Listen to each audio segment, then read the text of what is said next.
पूर्वक जीने का स्वभाव बनाइए। हमारे एक चाचा है, कहते हैं जब जीवन में बहुत दुख हो कि कुछ नहीं है तो पीछे देखा करो। कहां देखो, कहां देखो? पीछे। क्या देखे महाराज? अरे तुम्हारे पास तो कपड़ा भी है, पीछे देखो। करोड़ों लोग ऐसे पीछे दिखाई पड़ेंगे जिनके शरीर पर कपड़ा नहीं है, रात का भोजन नहीं है। तुम्हारा दुख सुख में परिवर्तित हो जाएगा। भगवान की कितनी कृपा है, हमारे पास वस्त्र तो है। और जब जीवन में बहुत अभिमान हो जाए, कौन है मेरे सामने, आगे देखो। कहां देखो? आगे देखो। अखिलेश भैया हमारे सूरत में एक भैया हैं, नन्हे मुन्ना पांडे जी, वो लोग अभी कथा कराए थे बलिया में अप्रैल में।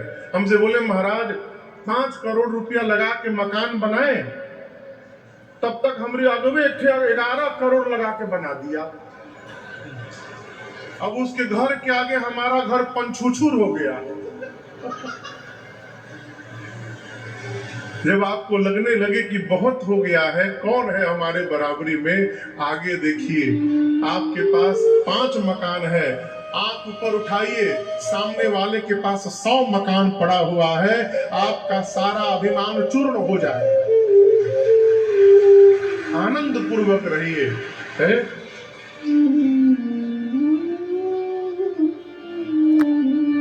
नित्य नवीन आनंद हो रहा है अयोध्या में 11 वर्षों तक।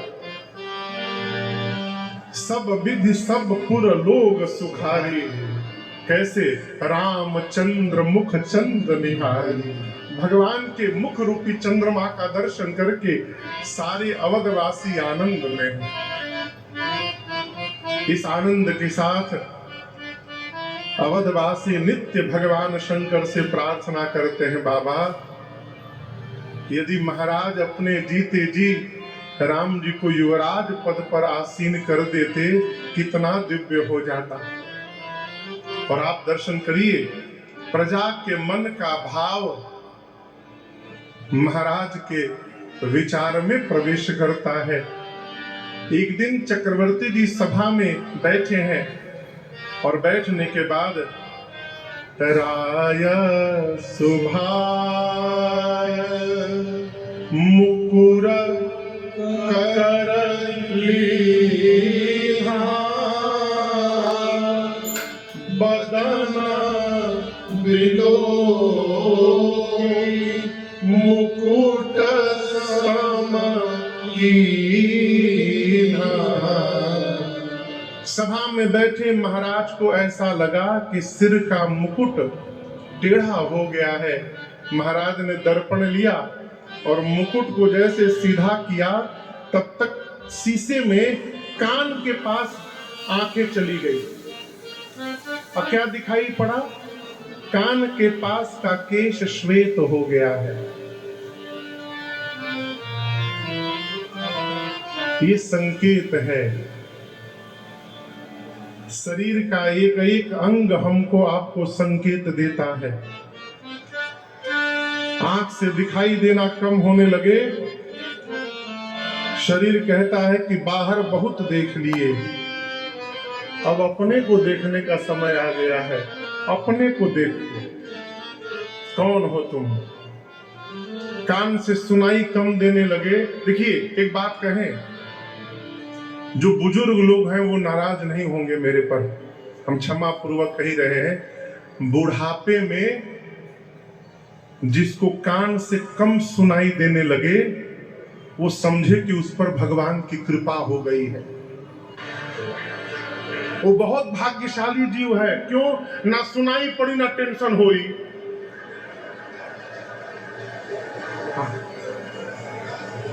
भाई टेंशन कब होगा? जब आपको कोई कुछ कहेगा, सुनेंगे तब ना। सुनाइए नहीं पड़ेगा, टेंशन का काम में नहीं, अपने आनंद में रहिए। अब कई लोग ऐसा नाटक करते साहब, ऐसे दिन भर कान से सुनाई कब भगवत कृपा हो गई, बहुत सुन लिया। अब काका जी बाबा हमारे तो कलकत्ता साथ में, पहले गांव रहते थे, फिर जब अवस्था हुई तो कलकत्ता कृपा की, हम लोगों पे रहने लगे साथ में। खूब आनंद आता था उनके साथ। हमको कहते थे रात को सोने को हल्दी रख दी है, हल्दी चकले तो रात भर चूसते थे, तो उनके दांत टूट गए थे सारे, एक भी दांत नहीं था सरकार। तो उनको शौक हुआ दांत लगवाने का। तो हमारे घर से आधे किलोमीटर दूर एक बाजार है, वहां एक डेंटिस्ट थे, उनसे घरेलू संबंध बाबूजी उनके पास लेकर गए। तो वो डॉक्टर साहब बाबा से बोल दे कि बाबा जी आपसे मैं चना चबवा के रखूंगा, ऐसा दांत लगाऊंगा। तो निकालने लगाने वाला दांत बनाए बाबा का। तो जब दांत बन गया तो हमारे बाबा घर से शाम को निकलते थे लाठी लेके, और बाजार से चना खरीदते थे, और चना लेके पैदल पैदल उनके दुकान में पहुंच जाते थे चेंबर में। कहते थे डॉक्टर साहब चबवा के दिखाइए हमको। अब जैसे चना लेके एक बार दबाएं तो दांत ऊपर चना ऊपरी नीचे, 10 गो सुनाए बेकार डॉक्टर है, तुमको कुछ नहीं आता है, मेरा सारा जबड़ा बेकार कर दिया तू। 10-15 दिन बाद डॉक्टर साहब घरे आए सवेरे सवेरे, बाबूजी से बोले बाबा ये बाबा को रोकिए, हमारा डॉक्टरी बंद करा देंगे। जैसे पेशेंट आते हैं बाबा चना लेके पहुंच जाते हैं, कहते चबवा के दिखाओ। दांत टूट जाए भोजन हल्का करिए, ये संकेत है। बाल श्वेत होने लगे, ये संकेत है। आजकल तो लोग फैशन में सफेद करावते हैं। हाँ, अभी हमने किसी से कहा कि तो आप बाल पक गया हो, बोले महाराज करवाया हूं कलर। मी कौन कलर है? सफेद करिया सुना हूं, करिया को सफेद। हमारे एक चाचा हैं, कहते थे कि ये घर में बाबा माने बाबूजी, सबसे बड़ बाबूजी का लड़का पोता, 3 पीढ़ी थी। तो जो पोता था उसके बाबूजी और उसके बाबा माने बाप बेटा दोनों शीशा के सामने खड़े होके और कटोरी में रंग लेके अपन बाल करिया कर रहे थे। तो पोता बाबा से पूछा, बाबा आप क्या कर रहे हैं?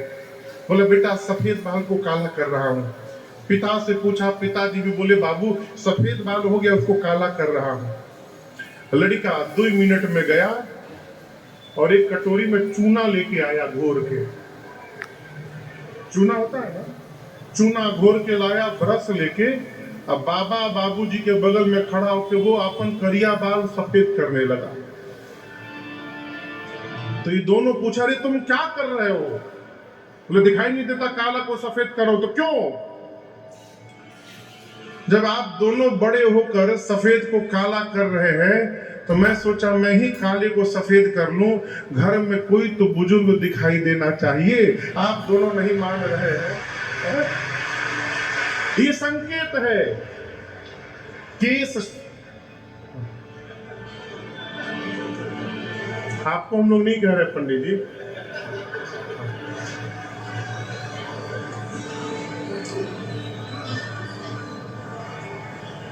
चक्रवर्ती जी की दृष्टि गई, कान के पास के केस श्वेत हो गए। उनको मन में ऐसा लगा कि मानो ये केश उपदेश दे रहे हो, महाराज हम लोगों ने अपना रंग बदलना प्रारंभ कर दिया है, समय आ गया है आप भी रंग बदलिए। कैसे? नृप जुबराज राम कहूँ देखो, जीवन जन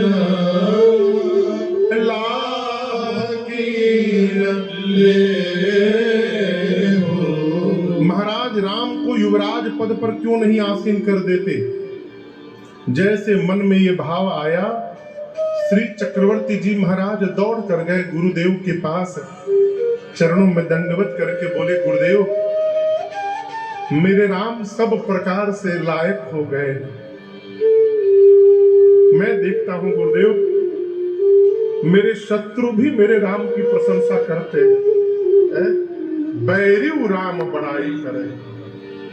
हम लोग जब छोटे थे स्कूल में पढ़ते थे तो प्रार्थना गाते थे, सुंदर स्वभाव मेरा शत्रु का मन पलट दे, वो देखते ही कह दे तुम प्यार के लिए हो, भगवान मेरा जीवन संसार के लिए हो, ये जिंदगी हो लेकिन उपकार के लिए। जीवन ऐसा हो माई बाप, भाव स्वभाव ऐसा हो कि जो शत्रुता भी लेकर आए, हमारे स्वभाव से उसका भाव बदल जाए। गोलाघाट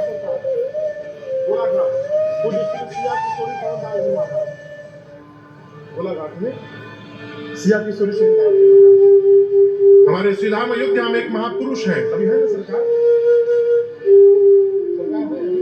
सिया किशोरी सिंह जी गोलाघाट अभी है। एक सरकार अब तो बहुत बुजुर्ग हो गए, गोलाघाट में एक दिन एक आदमी उनको गोली मारने आया बंदूक लेके। दोपहर का समय, दरवाजा बजाया, सरकार दरवाजा खोले, बंदूक तान दिया। लोग क्या करने आए हो? आपको मारने के लिए आया हूं। महाराज बोले बाहर बहुत धूप है, पसीने से लथपथ हो, आओ थोड़ा पानी पी लो, उसके बाद मार देना, तुम्हारा ये कष्ट देखा नहीं जा रहा है। उसको भीतर लेकर गए, बिठाए, गुड़ दिए, पानी दिए, वो पानी पिया। अब पानी पीने के बाद पांव पकड़ कर रोने लगा, मुझे क्षमा कर दीजिए, मैं आपको मारने के लिए आया, आप मुझे पानी पिला रहे हैं, आप अपराध होते होते आपने मुझसे बचा लिया। ये क्या है? स्वभाव ऐसा हो कि जो शत्रुता भी लेकर आए उसका मन परिवर्तित, ये जीवन है। चक्रवर्ती जी कहते हैं मेरे शत्रु भी मेरे राम की प्रशंसा करते हैं, बैरी राम बड़ाई करें। हम चाहते हैं गुरुदेव आप ऐसा एक मुहूर्त निर्धारित करें जिस मुहूर्त पर मैं राम का अभिषेक कर सकूं।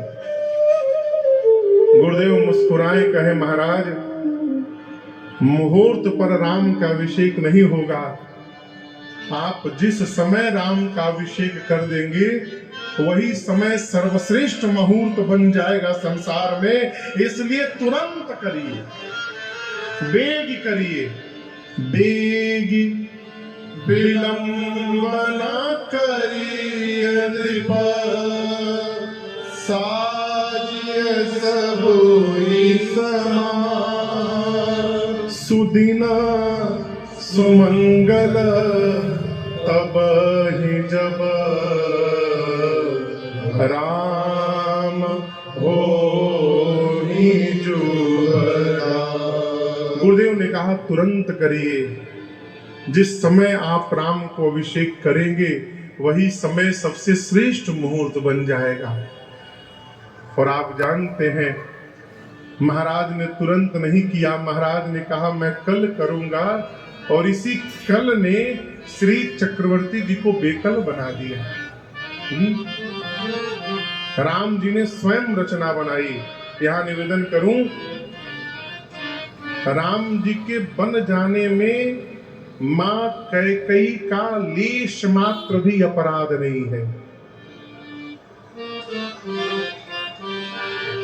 मानस में लिखा है कि श्री राम जी के समय दो व्यक्ति ऐसे थे जो ब्रह्मा जी की रचना बदल सकते थे। आप जानते वो दो व्यक्ति कौन है? एक गुरुदेव भगवान वशिष्ठ जी और दूसरे शंकर भगवान। भावी उमेटी सकहि त्रिपुरारी, शंकर जी ब्रह्मा जी की लेखनी बदल सकते हैं। भरत जी कहते हैं गुरुदेव को सो गोसाई विधि गति जही छे की। गुरुदेव भगवान वशिष्ठ जी ब्रह्मा की लेखनी बदल सकते हैं। यदि ये दोनों बदल सकते थे तो राम जी का वनवास क्यों नहीं रोक दिए? प्रश्न है ना। शंकर जी और गुरुदेव भगवान ब्रह्मा जी की लेखनी बदल सकते हैं, लेकिन रघुनाथ जी की लेखनी बदलने वाले नहीं है। बन जाना ये ब्रह्मा जी की रचना नहीं है, ये मेरे राम जी की रचना है, इसीलिए किसी से बदलने वाला नहीं था। इसलिए मां कैकेयी को अपराध न दीजिएगा। मां कैकेयी ने वही किया जो राम जी ने मां कैकेयी को करने के लिए कहा था। मां ने महाराज से दो वरदान मांगे, राम के स्थान पर भरत जी के लिए राज सत्ता और राम जी के लिए 14 वर्ष का वनवास मांगा। 14 वर्ष का ही क्यों मांगा? क्योंकि रावण की आयु ही उतनी बची थी, उससे अधिक मांगने का कोई औचित्य नहीं रहा। महाराज सुने निढाल हो गए। राम जी जब सुने ये बात तो राम जी आनंद में आ गए। राम जी कहने लगे माँ कैकेयी से, माँ आज ब्रह्मा जी सब प्रकार से मेरे अनुकूल हो गए। मैं तो पहले से बड़ा हूँ, मेरा छोटा भाई भरत राजा बनेगा, आज मेरा छोटा भाई भी बड़ा बन जाएगा। ब्रह्मा जी सब प्रकार मेरे अनुकूल हो गए। बात अपने तो बड़ा होना सब चाहते हैं, बात तो तब है माई बाप जब अपनों को बड़ा बनाया जाए। राम जी के साथ मेरी माँ भी जाने को तैयार हुई, लक्ष्मण भैया भी जाने को तैयार हो गए। और प्रातः काल सजीवन साज समाज सब बनिता बंधु समेत, बंदित प्रगुर चरण प्रभु चल करि सबहि अचेत। प्रातः काल गुरुदेव भगवान से विदा लेकर वनवासी स्वरूप धारण करके मैया भैया के साथ भगवान चले। पूरी अयोध्या राम जी के पीछे दौड़ने लगी। क्यों दौड़ने लगी? अब यहां दर्शन करिएगा, राम जी अयोध्या में नहीं रहते हैं। आप कहेंगे क्या कह रहे हैं महाराज? सही कह रहा हूं। सूर्य भगवान पूरब दिशा में नहीं निकलते हैं। सूर्य भगवान किस दिशा में निकलते हैं? कहिए। डरे कोई नहीं बोलेगा, हम मना कर दे कौन बोलेगा?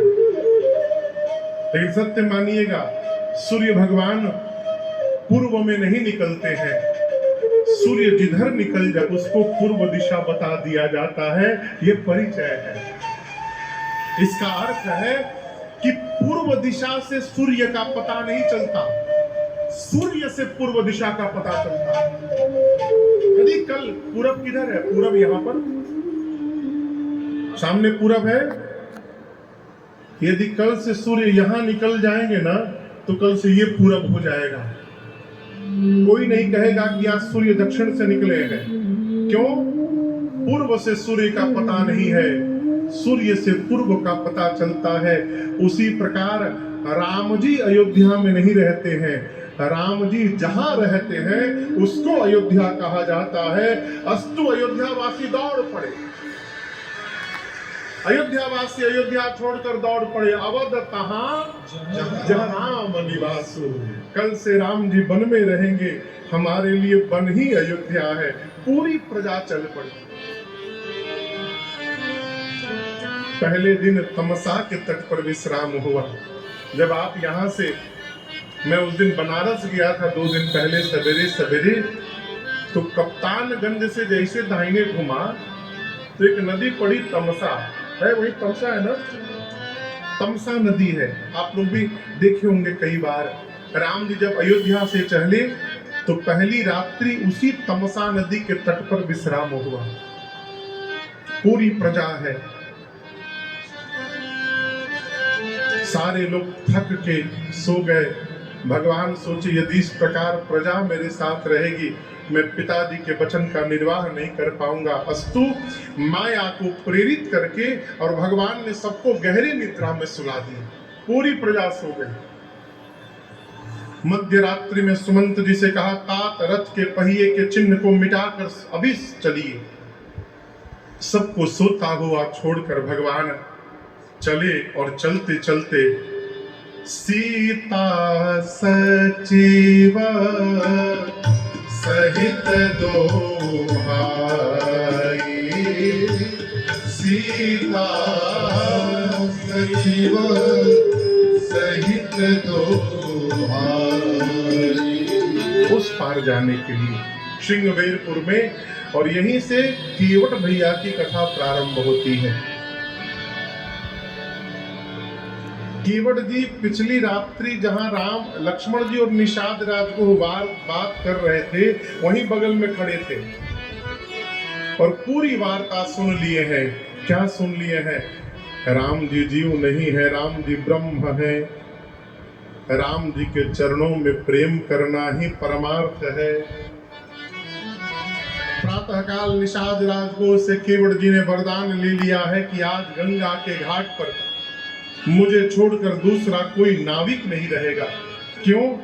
केवट जी बोले, मैं चाहता हूं राम जी मेरी नाव पर बैठकर उस पार जाएं।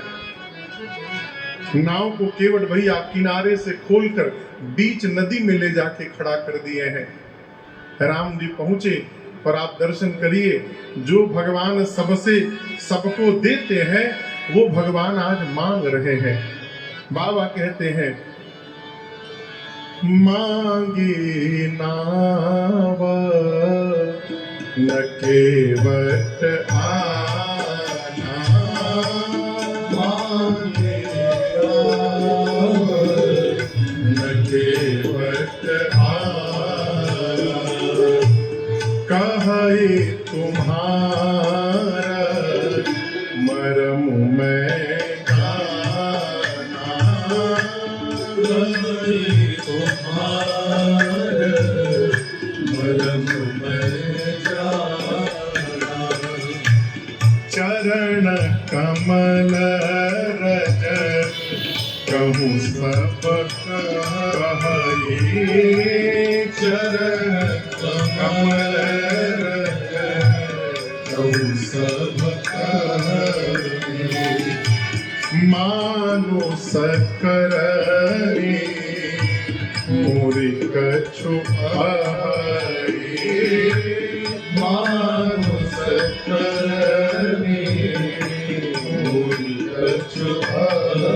सुना है, छुअत शिला भई नारी सुहाई, छुअत शिला भई नारी सुहाई। कैसे?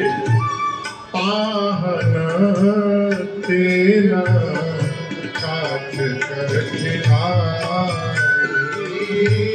पाहन तेना काट कर खिलाई।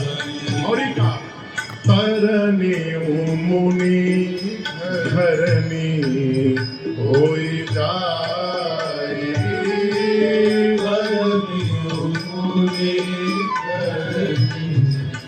होई जाई, बाट पर मोरी नाव उड़ाई, बाट पर मोरी नाव उड़ाई, एहि प्रतिपालो सब परिवारो, एहि प्रतिपालो सब परिवारो, नहीं जानो कछु और कबारो, नहीं जानो कछु और कबारो। इसलिए जो मोहि पद पदुमा पठारन कहबो, मोहि पद पदुमा पठारन कहबो, मोहि पद